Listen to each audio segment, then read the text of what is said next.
Gerard van den Berg tak sabar ke Indonesia. Timnas Indonesia kebanjiran kerjasama menuju Piala Dunia. Klasemen Mandiri U20 Challenge Series 2025. Bukti status juara Piala AFF tidak berguna. Puslek di bawah, lanjut simak informasi selengkapnya sebagai berikut.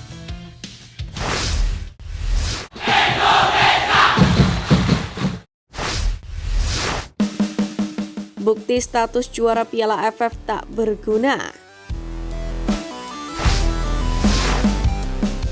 Status juara Piala AFF 2024 milik Vietnam terbukti tak berguna di level yang lebih bergengsi. Sebagaimana diketahui, Vietnam akan melakoni laga persahabatan melawan Myanmar pada 29 Maret mendatang, yakni di Stadion Bin Duong.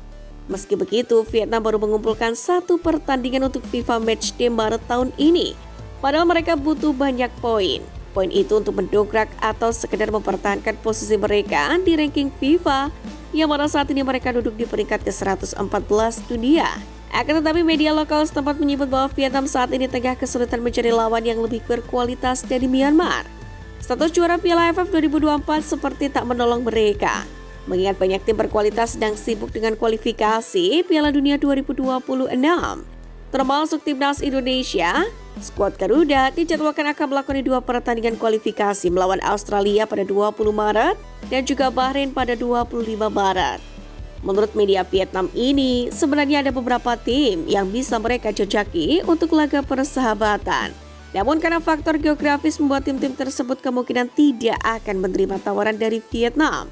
Nestapa bagi The Golden Star Warriors sebagai juara turnamen paling bergengsi di Asia Tenggara tapi kesulitan mencari lawan untuk FIFA Matchday. Bertanding melawan Myanmar tentu bukan pilihan, tapi keadaan yang memaksa mereka harus melakukan demikian.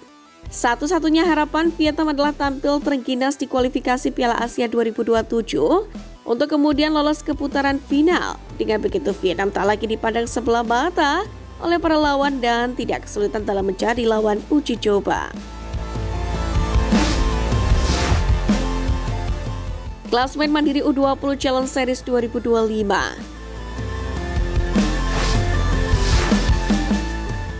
Klasemen Mandiri U20 Challenge Series 2025 mengalami perubahan usai Timnas Indonesia U20 takluk 0-1 dari Yordania. Sebagaimana diketahui, Yordania menang berkat gol sematawayang yang dicetak oleh Ibrahim Sabra, yakni melalui sundulan pada menit keempat. Timnas Indonesia U20 sendiri sebenarnya memiliki banyak peluang emas untuk kemudian menyamakan kedudukan. Salah satunya pada menit ke-21. Merah Putih muda mendapatkan penalti usai Jehan Pahlevi dicekel kiper Yordania Abdullah Khalid di kotak 16. Sayangnya eksekusi penalti Welber Jardim ke arah kanan gawang lawan masih bisa dibaca oleh kiper Yordania Khalid. Kekalahan ini pun membuat Timnas Indonesia U20 kini menempati posisi ketiga klasemen U20 Challenge Series 2025 dengan poin 0 dari 1 pertandingan yang dijalani. Sedangkan kemenangan atas Indonesia membuat Yordania berada di posisi kedua klasemen U20 Challenge Series 2025 dengan mengoleksi 3 poin dari 1 pertandingan yang telah dijalani. Posisi puncak klasemen saat ini ditempati oleh Suriah dengan mengemas 3 poin dari 1 pertandingan yang dijalani. Di laga perdana sendiri Suriah membantai India 6-1. Sementara itu India harus menghuni posisi juru kunci klasemen dengan poin 0. Pada laga selanjutnya, Timnas Indonesia U20 sendiri harus menghadapi laga yang cukup berat kontra Suriah. Evaluasi pun wajib dilakukan oleh Indra Syafri jika tidak ingin dipermalukan kedua kalinya di Stadion Gelora Delta Sidoarjo.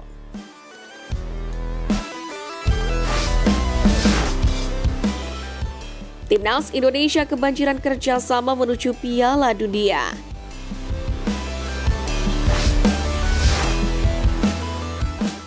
Dukungan tambahan datang dalam perjuangan Timnas Indonesia menuju Piala Dunia 2026.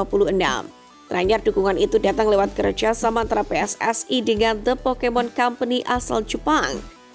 Kolaborasi dengan Persatuan Sepak Bola Seluruh Indonesia, The Pokemon Company bersama PSSI melalui PT Garuda Sepak Bola Indonesia atau GSI bertekad untuk melaksanakan beberapa proyek kolaborasi bersama.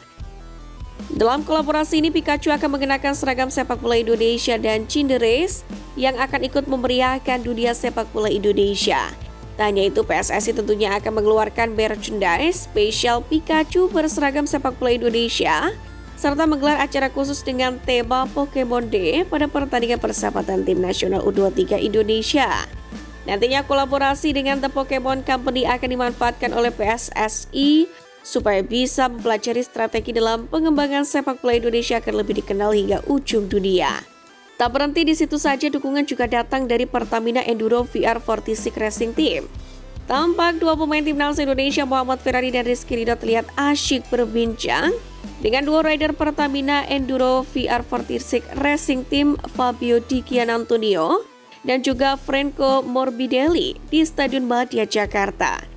Keempatnya bahkan sempat beradu skill hingga unjuk kebolehan menendang penalti ke gawang kecil.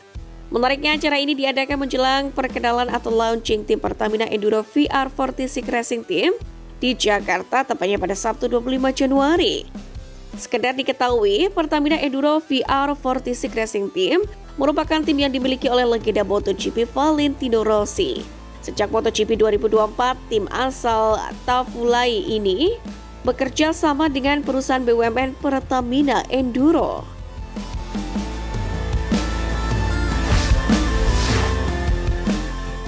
PSSI resmikan pelatih timnas U23 sekaligus penyokong filosofi Patrick Kluivert.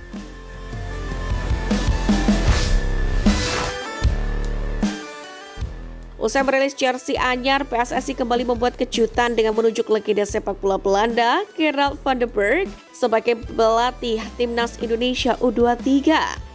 Menariknya, Van den Berg juga akan menjadi asisten pelatih timnas Indonesia yang akan membantu tugas Patrick Kluivert sebagai pelatih kepala timnas senior.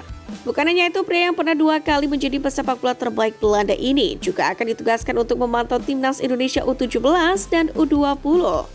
Patrick Kluivert sendiri menilai Gerald van den Berg memiliki pengalaman yang luar biasa sebagai pelatih dan juga pemain. Hal tersebut diyakini akan membuat skuad Garuda semakin garang dengan penuh filosofi yang akan diterapkan. Pengalamannya yang luas, baik sebagai pemain maupun pelatih, akan melengkapi tim kepelatihan dan berkontribusi untuk membawa sepak bola Indonesia ke tingkat berikutnya. Berkolaborasi dengan rekan yang berpikiran sama seperti Gerald sangat penting untuk mencapai visi bersama, ujar Patrick Kluivert. Sontak kali itu pun juga langsung mengundang perhatian media Belanda The Telegraph. Media Belanda itu menilai Gerald van den Berg akan mengemban peran penting sebagai asisten Patrick Kluivert bersama dengan Alex Pastoor dan Denny Lansat. Bagayung bersambut, Gerald van den Berg sendiri mengaku senang bisa bekerja sama dengan Patrick Kluivert. Bahkan ia tak sabar datang ke Indonesia untuk menyapa supporter Garuda. Saya sangat bangga atas kesempatan ini dan akan memberikan segenap hati saya. Sepak bola adalah tentang semangat dan memiliki kesempatan untuk bekerja sama dengan Patrick untuk sepak bola Indonesia adalah luar biasa. Saya tidak sabar untuk datang ke Indonesia, kata Gerald van den Berg dilansir dari laman resmi PSSI.